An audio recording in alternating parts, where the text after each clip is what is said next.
if you want to go from major to minor, you take your middle finger, the 3, and you go down a semitone. That is usually the case, right? So let's take a D minor up to a D major. D minor, so I know it's D minor because 1, 2, 3, 1, 2, 3, 4, to D major. Now I want you to listen for that difference. The oversimplified version, major is happy and minor is sad. So now you really have the tools to create any chord. Now you do have more complex chords, but they are all based on that foundation chord that you have just learned how to create for any major or minor chord. So, you know, for example, extended chords, right? I'll explain this in future videos. We have inversions. You have, you know, 7th chords. You've got a bunch of stuff. But like I said, I'm going to go more in detail into these chords in a future lesson because I want to give you the basic, the foundation, a strong foundation, so that we can just get onto that case study as soon as possible, which is going to be literally next lesson. But here are your tasks. So do not move on until you've done these to a satisfactory level. So you know, write this down so that you don't forget. But I want you to create C minor, create C major, then create E major and E minor, and then create C sharp minor and G sharp minor. I want you to create all of those chords and then just practice switching between the major and minor and check if it's right. So for example, if I say, you know, C major, switching from major to minor would be, okay? Like I said, you're mainly moving that middle finger, the 3rd finger, up or down. So if you're going minor up into major, you're moving the middle finger up. If you are already in major, you're already up, and you're going down to minor, your middle finger goes down. For example, D major. I go down to minor. Okay, you don't go from major up to minor. Major would be up and minor would be down. So major, this is up, going down to D minor. Now, you know, is that right? Because you might practice and you might say, okay, I moved my middle finger, but I don't know if it sounds right. So you check it. If you went from D major to D minor, but let's say, for example, you did this, you need to check it. So D minor. So that's the note. So see how this works. So those are your tasks. And I want you to also practice every single chord that you're doing with the left hand and right hand. And then your extension would be to do both at the same time. So for example, whatever you want. Okay, so hopefully you get started on that. I'd suggest you do that, you know, right now, or just wait until whenever you're free. But I will see you in the next lesson, and great job today. I'm very excited for you. Okay, welcome back everybody to this very quick lesson. I'm not going to spend too much time on this because it's really meant as an introduction for the type of music that you're going to be playing, which is going to be the Hallelujah case study. And I want to take this opportunity to explain the way that those kind of pieces work, how you can read them, and how you can go and basically find your own songs to play and learn. But what you should look for and the things that you should be aware of, that if you're not aware of, you're not going to play the song accurately and you're not going to play it well. So I just wanted to give you a bunch of these tips that's going to help you for sure. By the end of this lesson, you're going to be confident in what you're looking for, what you're not looking for, and how to actually understand what you're looking at and be able to play it. So I'm going to give you an in-depth example of that next lesson where we're doing that Hallelujah case study, as I mentioned, but I needed to just give you this introduction. So the first type is sheet music. And sheet music, obviously you just go and buy it, or you download it, or you print it, whatever. But you get it in front of you and you practice it, you read it, and obviously you play it by the end so that you achieve a certain result. The second type is chord music. It's just a very loose term to describe music that you read of usually pop songs that you go into Google and you find piano chords to and you play along. So I'm going to show you what that looks like in a second. But to quickly compare, when you read sheet music, you have, a lot of information. Now, once you're able to look at and understand this information, then you practice it, your end result is going to be much more rich and complex than if you were to just read chords, which does not actually have much instructions at all, except just the note name. Depending on what kind of music you're going to want to be playing on a particular day, or if you want something to study as an actual piece, or if you want to very quickly play a nice pop song, it would vary. So I'm going to show you this example of what you're going to find on Google. There's going to be two symbols that you're going to see that you need to understand the difference of. So I'm going to give an example of a G chord. So if it was wanting you to play a G major, it would just leave a G. It would not have any other signifiers of major. Anytime you just see the letter name, it automatically means the major chord of that, okay? So to find how to actually play that, you're just gonna play, obviously, 4 then 3 semitones, and you construct it. So if it wanted you to play a G minor, you're gonna see a small M, and the M signifies the minor. So no matter what letter you have at the beginning, as long as it has an M there, it means minor. So that's gonna be 3 then 4 semitones. So that could be A or A minor. It could be a B flat major or a B flat minor. You have, it could be a G sharp or a G sharp minor. So no M is major, M is minor. Those are the only two things you're going to see. There is one exception to this rule, and that are seventh chords. But you're not going to learn that right now. You're going to learn that in a future lesson. But this is the basic knowledge that you need to know before you go and find some music to play.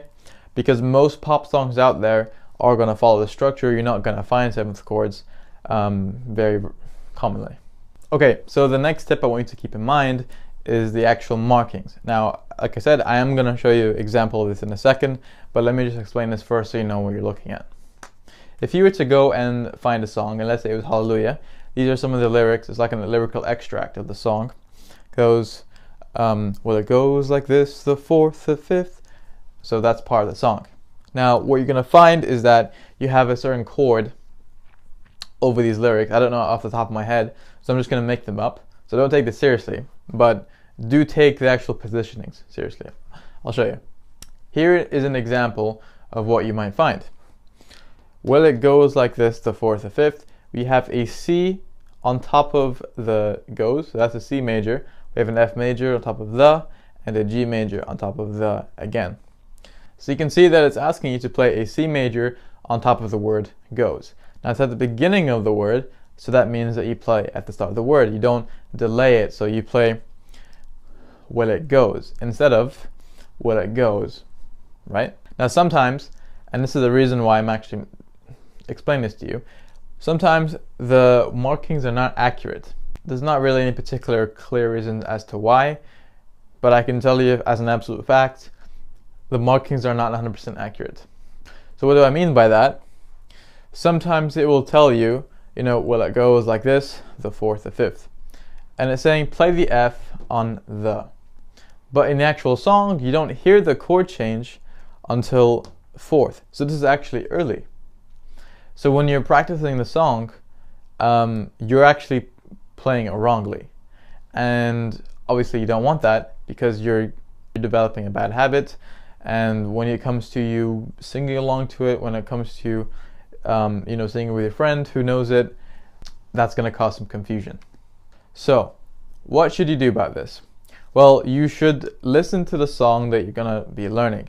Don't just, throw yourself into, the deep end without knowing what it's supposed to sound like. Because one of the major flaws with, this system of reading music is that you don't get any type of melody, you don't get any type of, what to actually play, how often, am I playing the C major once, or am I repeating it several times?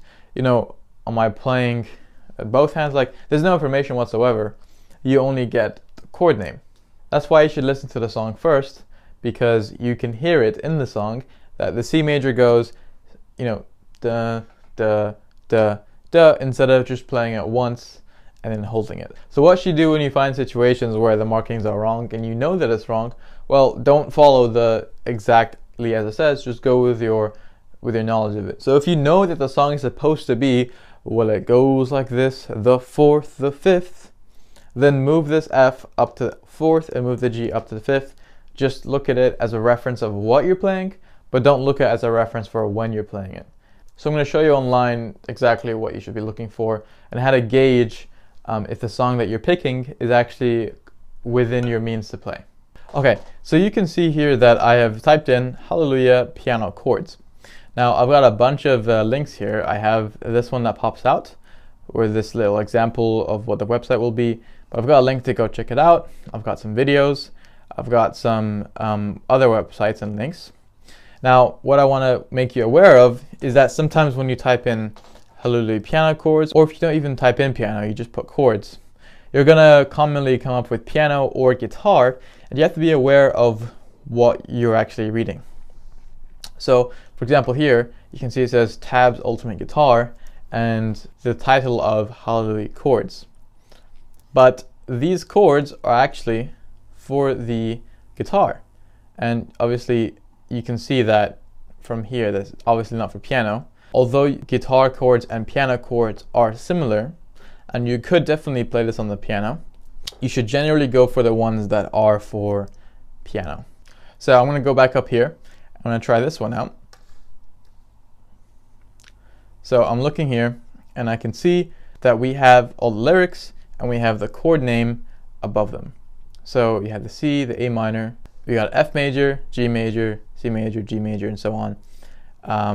You got the only change from here is this E major.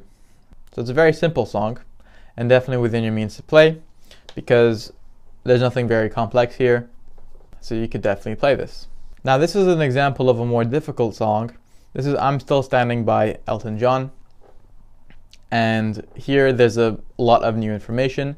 You can see we have, A minor, which is fine, but then you have these like stroke chords. You got two different chords at the same time, which doesn't really make sense when you first look at it, but I'm gonna explain this down the line. You also have seventh chords, which I mentioned. Again, I'll explain it down the line.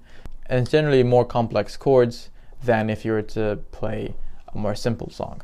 So why am I showing you this? Well, by looking at what you're gonna be playing, you can quickly and very easily tell if this is something that you could play quickly, or if this is something that you're gonna have to practice. Because let's say you're with your friends and family, and somebody recommended you a song, and you look at this and you still don't know how to play all this yet, then that's gonna be a different decision than if you were to try a different song. Now, by all means, I'm not saying don't attempt hard songs, because that's obviously not what I'm trying to say, because attempting harder songs is how you improve. What I'm saying is, depending on the situation, you're going to make a different decision. And let's say that you weren't time constricted and you just wanted to be able to play a song. If you don't know what some of this stuff means, then you would just go to the relevant point in this course and practice it. So if I go back to Hallelujah, we know that for sure we have this option because all these chords are very, very simple. Now, the version that I'm going to be using for you is this one here. And the reason is we also have some very simple chords. The structure is very easy to read, but also because we have this B7 chord, which does not come up very often, which gives me enough time for me to teach you what that looks like. Websites like these, you can literally click on it and it will show you how to play it. And you can just type in whatever song you want. So that's really it. The point was to introduce you to these concepts so that you can understand what you're doing from now on. But to summarize, when you're searching for chords for a song, make sure the chords are for piano. And the reason simply is that some websites will have variations of chords, which you can only properly do on guitar. It's not impossible to do in piano, but when you're at beginner stage, you don't want to be doing complex piano chords, which are actually easy on guitar. Now the second thing is that when you're gonna go and check these websites for piano chords, check the actual chords to see if you can play them depending on the setting. So let's say, very common example, that you're with your friends or family or some kind of get together and they ask you for a song. You go and check the chords. Let's say that most of the song are all black note major minor chords. You might not be comfortable playing that yet. So you might check a different website that is the same song, but it has different chords. You might be thinking, how does that even work?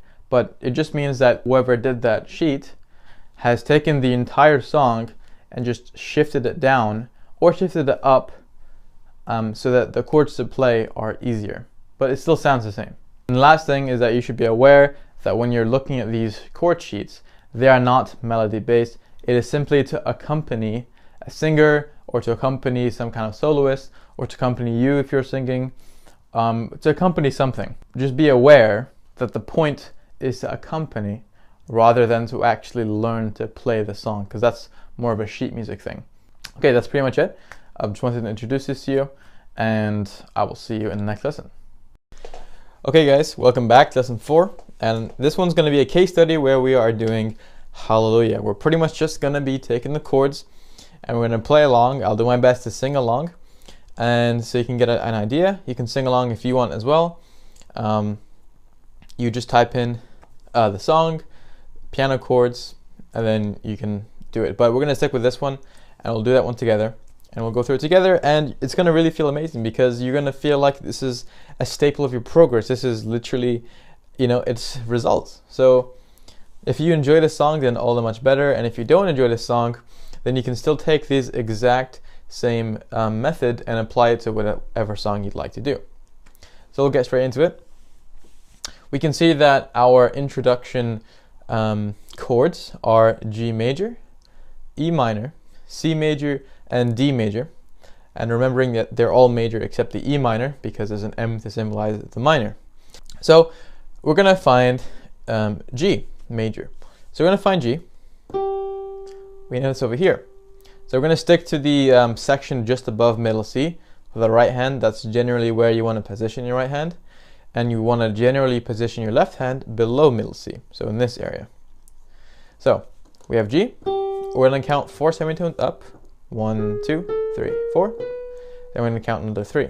1, 2, 3. So we're playing that with 1, 3, and 5 with the correct form. Now next we have E minor. So that's going to be over here. Now from G major, if we take G major, again, it's the same.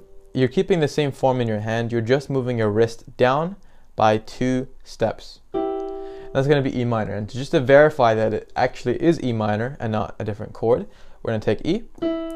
We're going to count from 3 to 4 because 3 is a minor number. 1, 2, 3. 1, 2, 3, 4. So that is E minor. So from G major, keep the same form, just move your wrist. Make sure you're not moving your fingers. Now C major, you're moving it down by 2. And for D major, you're moving it up by 1.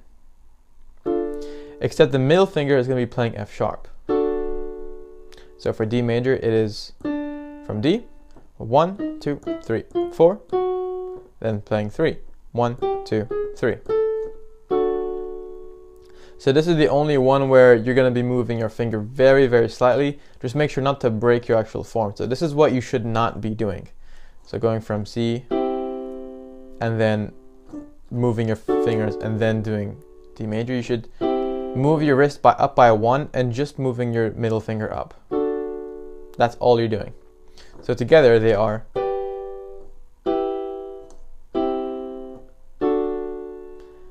Those are your introductory chords, and those are the only chords you're going to be playing through the entire song except one exception, and that is a B7 chord. And I'll explain how that works in just a minute.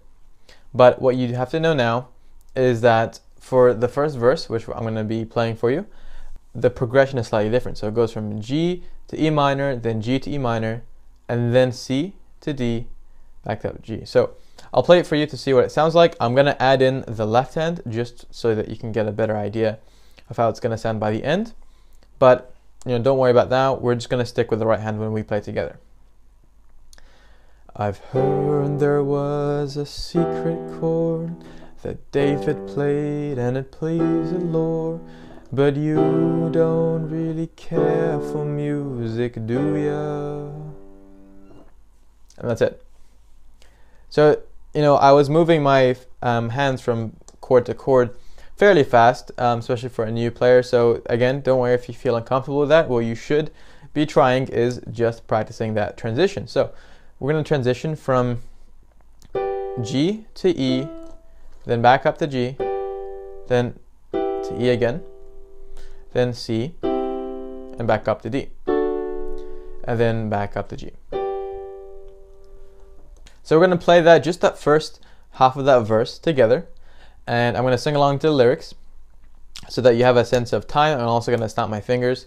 So I'm going to count on 4, and then we're going to play on 1. So remembering that you're just moving your wrist and slightly changing your finger for the D major. Hopefully you are comfortable playing each of those chords to begin with. And just memorize those patterns on how you're going to change between them. 1, 2, 3, 4. I've heard there was a secret chord that David played and it pleased the Lord, but you don't really care for music, do ya? 3, 4. Okay, so hopefully that's not too much of a challenge. What you might be struggling with is the speed in which you're transitioning and just generally having confidence in doing that, but that's really okay. You just need to do that for just a couple minutes and you should be fine with that. So either take a second right now to just practice doing that. It doesn't have to be particularly loud, but just make sure that you're not playing so softly that some of the notes are not even distinguishable.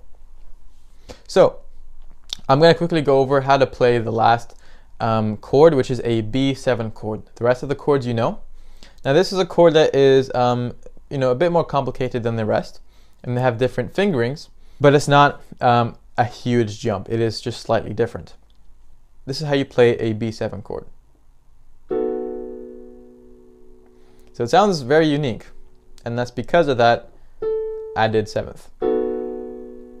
So all the chords you're going to be learning in this lesson and playing is G major, E minor, C major, D major, and that B7 chord. Now you won't actually learn 7th chords and extended chords. There's much more other types of chords such as sustained chords, and you're not going to need to know that right now because we're going to cover that once we do scales. But in terms of how to actually play it, you put your thumb on B, and this is going to be the B just below middle C. So middle C is here, you're playing the B with number 1, you're playing an E flat with number 2, an F sharp with number 3, and an A with number 5. Now this is going to be one of those occasions where instead of playing a chord with 1, 3, and 5, you're playing with 1, 2, 3, and 5. Now an easy way to transition from the D to a B7 is when you play the D major, you keep number 3 and 5 exactly where it is, you don't move it at all. All you're doing is moving 2 fingers. Your number 2, your index finger, is moving 1 semitone down, and your thumb is playing B. That's it. So if you pay attention to my fingers here, so look again, look only at my 2nd finger, and then look only at my thumb. It's not that big of a difference. So have a go at playing that until you're okay with playing that chord. And remember that it's okay to feel that your hand is a little bit uncoordinated or uncomfortable. Just try your best to maintain the arc in your fingers and that your wrist is slightly elevated as if you're holding a ball. So I'm going to sing and play the second half of the verse so that you know what it sounds like. and that's what we'll be doing together. 1, 2, 3, 4. Well, it goes like this: the fourth, the fifth, the minor fall, the major lift, the baffled king composing hallelujah. So you can see when I did the D major to B7, it flowed very, very nicely. And there's two reasons for that: because I anticipated the change, because this is what a lot of beginner people do. They change too late and it sounds laggy, like, and you know, it's forced or it's a bit behind, you know, what have you. So I'd like you to practice just transitioning from the D major to the B7. That's the main thing. The other transitions are very simple. You're only moving your wrist by 2 or 1 notes. Before we play this together, pay attention to the pattern that we're going to be playing. You have the chords on screen. So it's going to go from G major down to C major. Okay, you're not going up, you're going down to the middle C. Up by 1 for D major, up by 1 for E minor, back down, up by 1 to D, and then transition to B7, and then back up. So notice that you're not jumping across the piano. You're not playing G and then C over here. That's not what you're doing. So we're going to have a go at playing this together. Just make sure that you're okay with the transitions. So hopefully you've done a bit of practice of that. And you know, you'll find, if you haven't already been doing this, that you should be kind of playing along the video. So you don't want to be watching the entire video first and then practice, because the nature of how I've designed it is that you play as we go, so that you're not spending too much time on this, and that also your productivity goes up. So we'll have a go. It's just going to be your right hand on from the G over there. 1, 2, 3, 4. Well, it goes like this: the fourth, the fifth, the minor fall, the major lift, the baffled king composing hallelujah. 4. Good. Make sure that you're holding that E at the end for the full 4 beats. So I'm going to play the entire verse for you. And you can either pause or play along with it so that you can get down where those transitionings are, and you can become more confident and comfortable with that, because then we're going to be adding in the left hand to add some more richness. So you do not have to play along with this, but you should be practicing this part either way. 1, 2, 3, 4. I've heard there was a secret chord that David played and it pleased the Lord, but you don't really care for music, do ya? 3, 4. Well, it goes like this: the fourth, the fifth, the minor fall, the major lift, the baffled king composing hallelujah. 3, 4. Okay, try that. You could sing along yourself, which I actually recommend.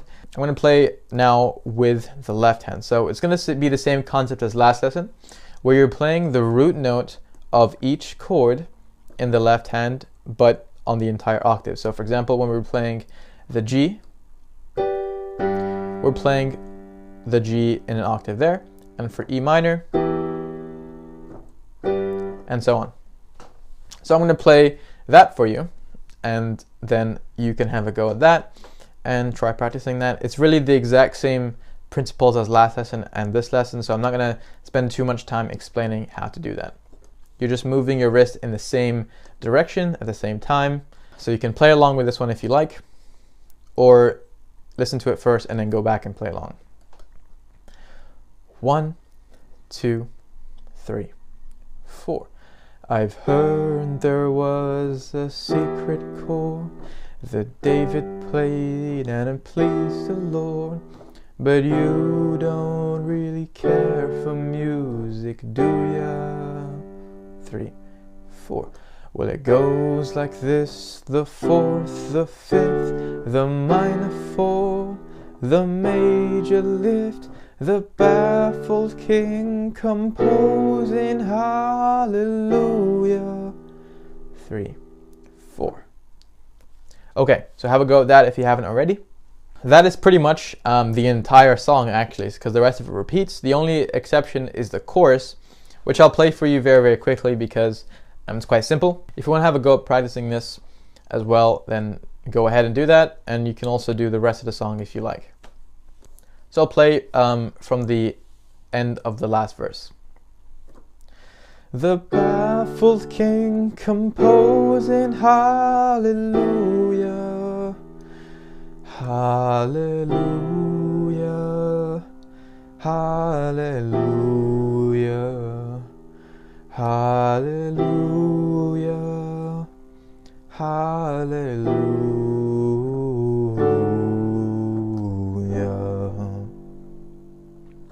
That's how you do that.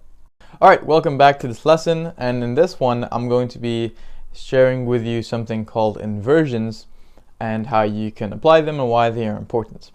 So far we know, we've done just recently about chords. We know how to, we know what they are, we know how to make them, and hopefully you should already have some practice on actually, being more comfortable creating these chords. And in this lesson I'm going to show you what inversions are. So an inversion is, simply put, a variation of a chord.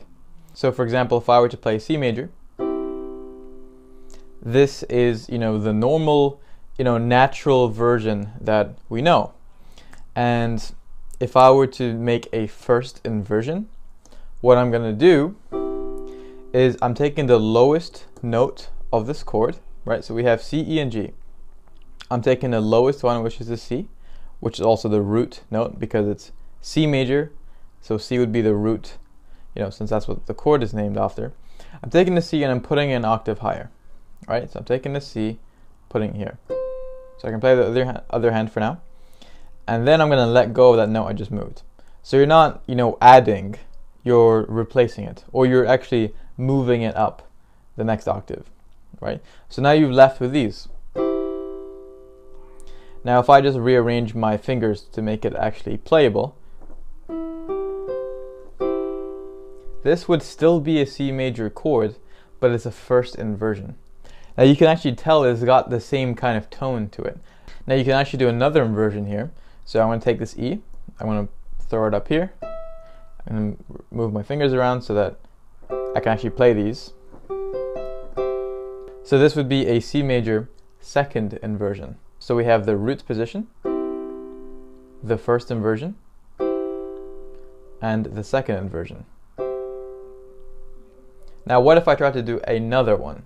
Well, we're going to take the bottom note, throw it up, and rearrange. And we have the root position again.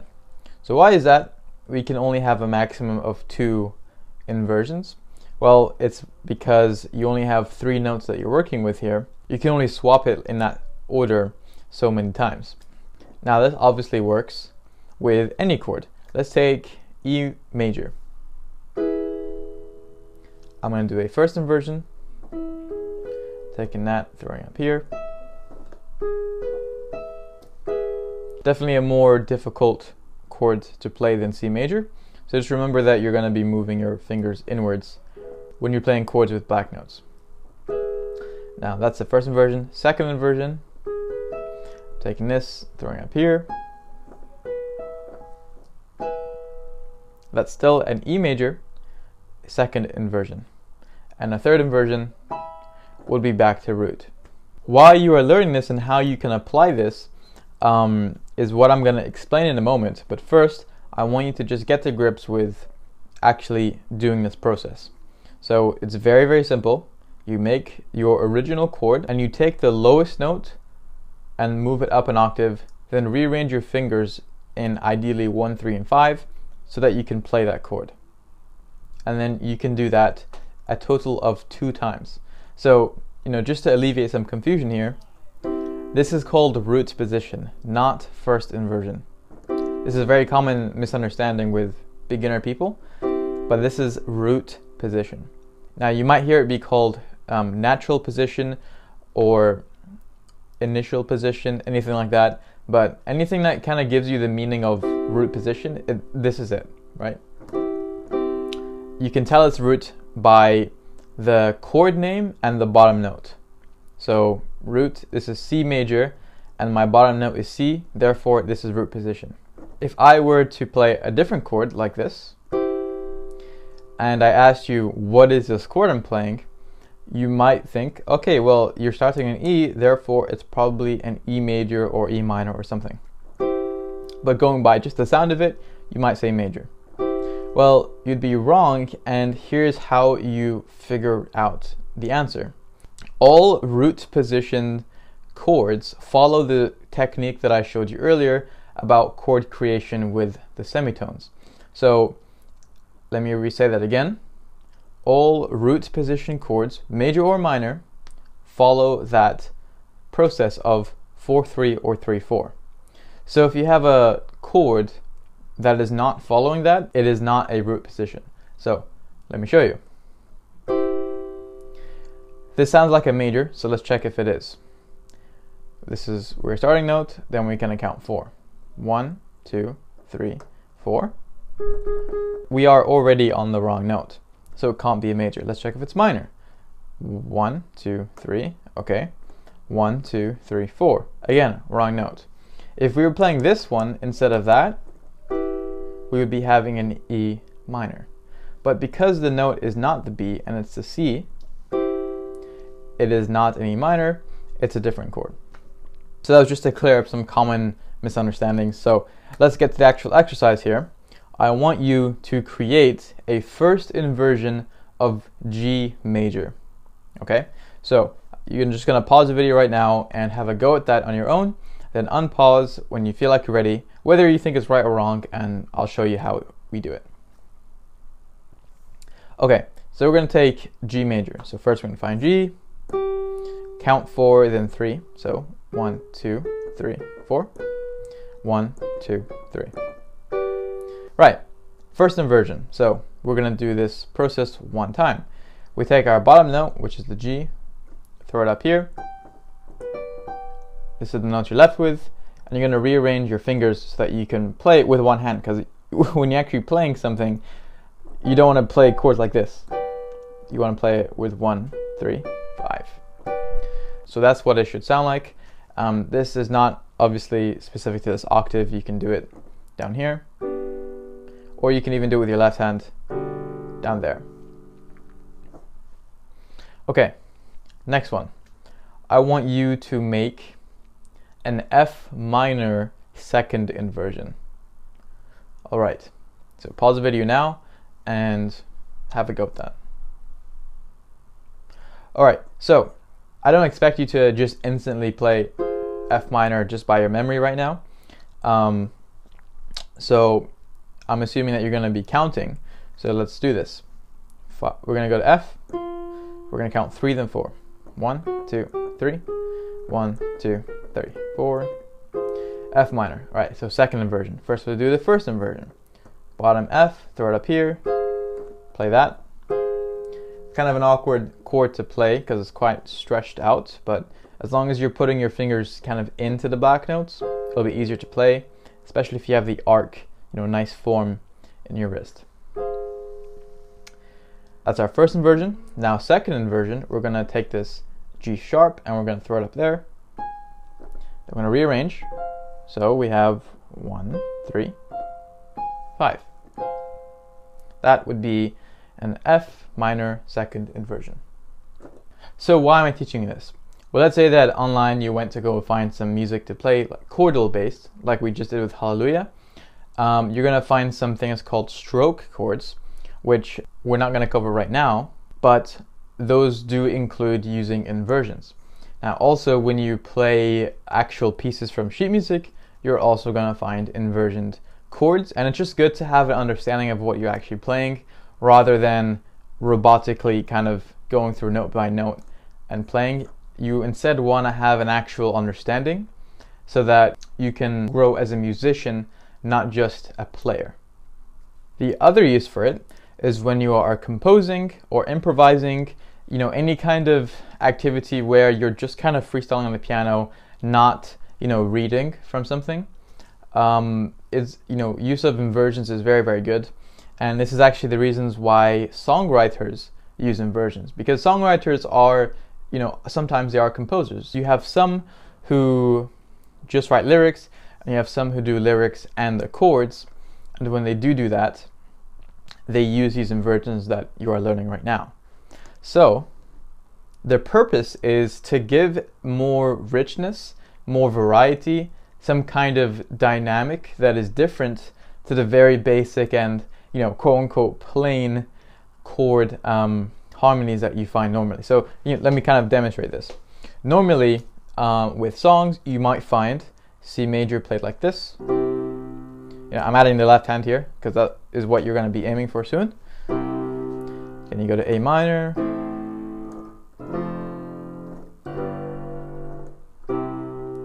Now, you know, most people will play chords like this, and don't get me wrong, there's nothing wrong with it, but sometimes people want to add a specific, you know, change.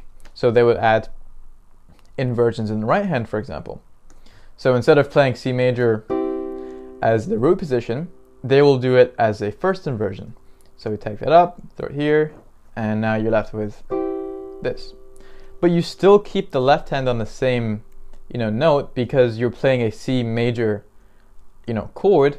You don't want to play, you know, an F, because that's not really considered a C major. That would be a completely different chord. That is the alternative. So just, you know, to show you, instead of playing, you might be playing instead, and it instantly sounds, you know, better. So if I demonstrate for you that little, you know, chord progression there with, you know, mostly using inversions compared to the normal way of doing it, this is going to be the difference. So here is this normal way.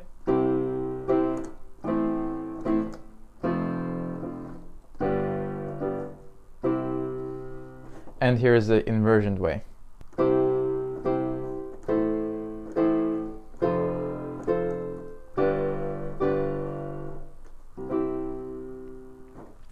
Now you might have been able to spot that not only does it sound different and it sounds kind of more flavorful, but it also is easier to play on the right hand because you're not jumping around so much with your wrist. So let's say I play the root position C down to A minor, then F, then G. You can see I'm moving around like this, which is, again, nothing wrong with it. But if I didn't want to do that, I could use inversions. So now, first inversion C is very, very close to a second inversion A minor. Right, so A minor, first inversion, and then second inversion. Now if we take that first inversion C again, we can see that it's, so the A minor, all you're changing is one note. So that's another use for inversions, and does not only apply to right hand, but you can also use it in the left hand, but we're not going to cover that right now. For this lesson, I just wanted to introduce you to inversions and give you some practical exercises to kind of develop your understanding and confidence with actually, you know, playing this, because you are going to be finding some instances where you'll be playing them not only in this course, but once you are going to go out and learn your own songs. So I'm going to give you 5 different chords that I want you to play both possible inversions, and do this for each of those 5. So for example, you know, if I said F sharp minor, okay, so you make the F sharp minor, and then just by me doing quickly, I know it's this. Then a second inversion would be that. So I want you to repeat this process for 5 chords and do it right hand and then left hand. I know we're not giving the left hand that much attention right now, but most people are right hand dominated. Even left-handed people somehow find their right hand more relaxed. It might be because their left hand is more used, so they kind of stress it up a bit more. But either way, we are going to get to the left hand, you know, quite soon. But remember to practice these things I'm giving you on both hands. And it is for your benefit, remember, because I know, by strengthening these muscles and the brain connections, and you just being confident and seeing your progress, how much that's going to help you in the future things to come in this course and for what you want to learn. So trust me, just follow the stuff I give you, and I promise you're going to be very happy with your result. So here are the chords: C major, E minor, E flat minor, G sharp major, and A major. So you're going to do those inversions for both, hands and for each of those chords. And remember that in total you're going to have 3 positions: your root, first, and second inversion. So in a total you'll have 3 positions for each chord. That is your task. And if you want to do an extension task, which is optional, you can play the chord on your right hand, so root position, but your left hand is just going to be playing an octave on the root note of the chord. So here's an example of what it's going to look like for the extension task: C major root, C major first inversion, C major second inversion. And you're going to repeat that for each of those chords. Okay, good luck with that, and I will see you in the next lesson. All right, welcome back everybody to this lesson, and in this one I'm going to be teaching you about arpeggios and why they are so important and how to play them. So before I explain what arpeggios are, arpeggios are like one of the most fundamental concepts in music. It's not a difficult concept, but it's a very commonly used technique that you're going to be finding in a lot of piano music. You're going to find it in literally any other instrument that you're going to go and learn if you want. When you listen to music, you're going to notice that arpeggios are used a lot in the melody. You're going to notice that they are used, in other instruments in the track. So they're very commonly used in all sorts of ways. And for you to develop as a musician, it's very important for you to know what they are, what they're used for, and how to play them. So an arpeggio is when you take a chord and you play each note separately. So for example, if I take C major, if I play each of these notes, the C, E, and G, separately, that would be an arpeggio. And this goes with any chord. If I were to play, F major, arpeggio. And this can go on for major or minor chords, it does not matter. An arpeggio is very simply playing each note of a chord one by one. There's really not much construction here. You don't need to know much to be able to play an arpeggio, because when you learned how to create a chord, you had to know the 4-3 and 3-4 technique. But with here, once you know the chord, you can instantly play the arpeggio.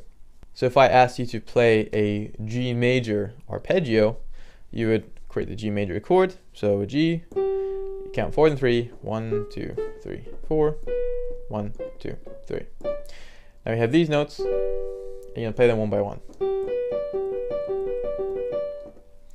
There are many ways to play arpeggios, but for now the most basic one is simply 1, 3, and 5 on just one hand. So I want you to have a go at this. I'm going to give you one to play. So have a go at it. So go to C major and play that C major arpeggio, right? So go to C, and you're taking the C major chord, C, E, and G, and you play 1, 3, 5, and you play them one by one. You're going to notice that they have similar intervals. So the intervals are equal. It's not like you're playing one note for a bit longer and then the other note for shorter. You're not doing any of that. So make sure that your timing is kind of regular. Just keep it at that speed for now. Just practice that for a bit, just with your right hand to get comfortable with it. You want to make sure that your form is, allowing you to play this as easily as possible. Because if your fingers are like really flat and your wrist is down here and you're trying to play this, it is uncomfortable. This is very hard to play in. So just make it easy for yourself. Now we're going to do the same thing in the left hand. So go to C major on the left hand, and you're going to play 5, 3, 1.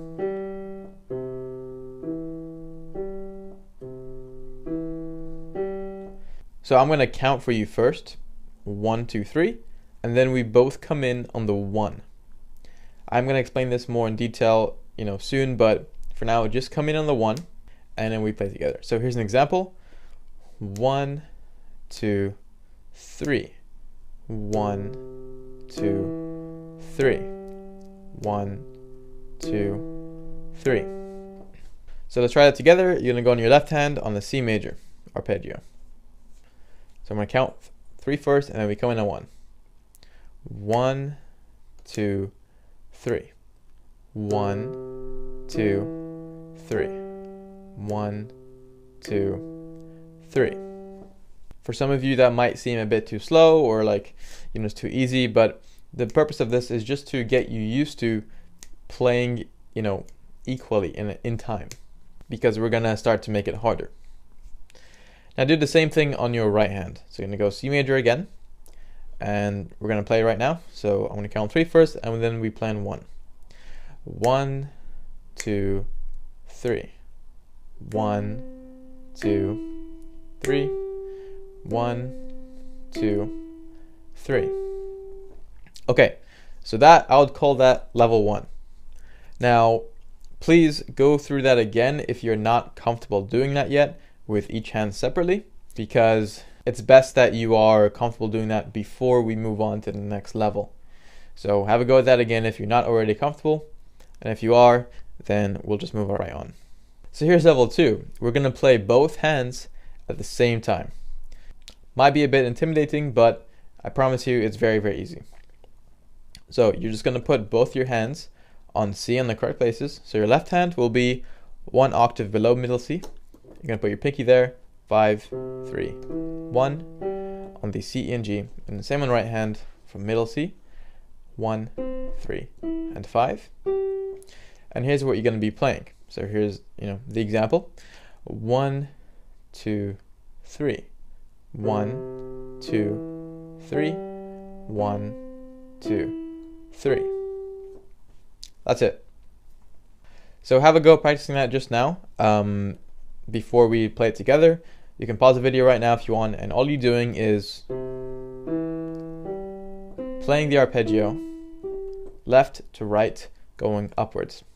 You want to try and keep the intervals the same, and a very common beginner tendency is to play, very softly on some notes, and then suddenly play, very loudly, or come into, too suddenly. These are very normal things. If you're doing these, it's completely okay, really, because you're going to definitely improve that over time. So just try your best to keep everything in a medium level, not too soft and not too hard or fast. So just pause now and just practice that for a second, and then we're going to do that together and just try and keep in time. Okay, so I'm going to count 3, and then we're going to play together on 1. All right, so get ready.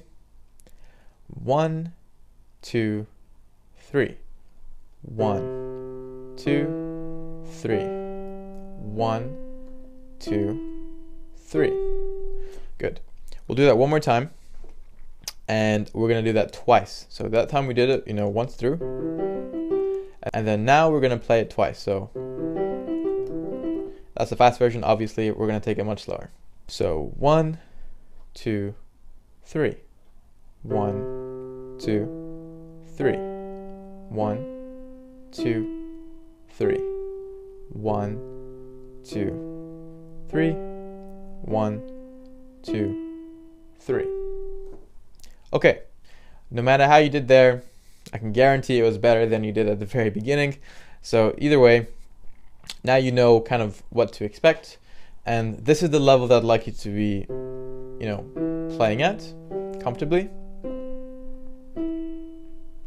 So if you're not comfortable with that yet, then take some time just now to practice that, and then we're going to move on to a level 3.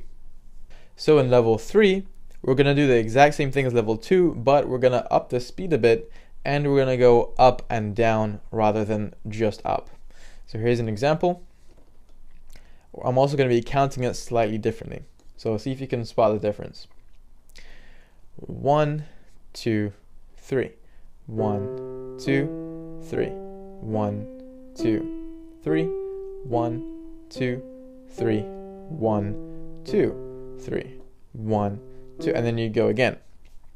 So there, once you go up, you're counting 1, 2, 3, 1, 2, 3. Then when you get to the last note, you hold it for 2 beats rather than 1. So 1, 2, 3, 1, 2, 3, 1, 2, 3, 1, 2, 3, and then again 1, 2. So on the last note, you're playing it twice if you're going to go back up. So take a second just to practice going up and down and counting, in the right time. So it'll be 1, 2, 3, just as you were. Practice that, and then we're going to have a go together. Okay, so we're going to go together. Remember to keep the right form. You don't want to have flat fingers or a low wrist. You're going to be comfortable and just relax your elbows and shoulder. So we're going to go 1, 2, 3. 1, 2, 3. 1, 2, 3. 1, 2, 3. 1, 2, 3. So you might be uncomfortable doing that yet because you've yet to, build the strength in your fingers, but arpeggios is one of the best things you could possibly do to increase your finger strength, because here you're individually playing one note after the other, and you have to actually think about your time. You have to think that, and you have to strengthen your individual fingers so that you're not playing anything way too softly or way too loudly. You have some control. You're actually hitting the right note, and you're not, playing 2 notes at once, for example. And you're absolutely gonna find it in pieces that you're gonna learn. I can guarantee you that in some form or another, you will see arpeggios in a song that you're gonna wanna go and learn that, has melody. Now, speaking of melody, I did briefly touch on this a few lessons ago when I was explaining what melody was compared to harmony, and I'm going to quickly recap. And the reason I'm teaching you this is because you're going to be playing them quite differently from each other. You're going to play them at different times, in different ways. They're kind of in separate categories, but they're both incredibly, incredibly important, and it's also quite good to know how they relate to each other.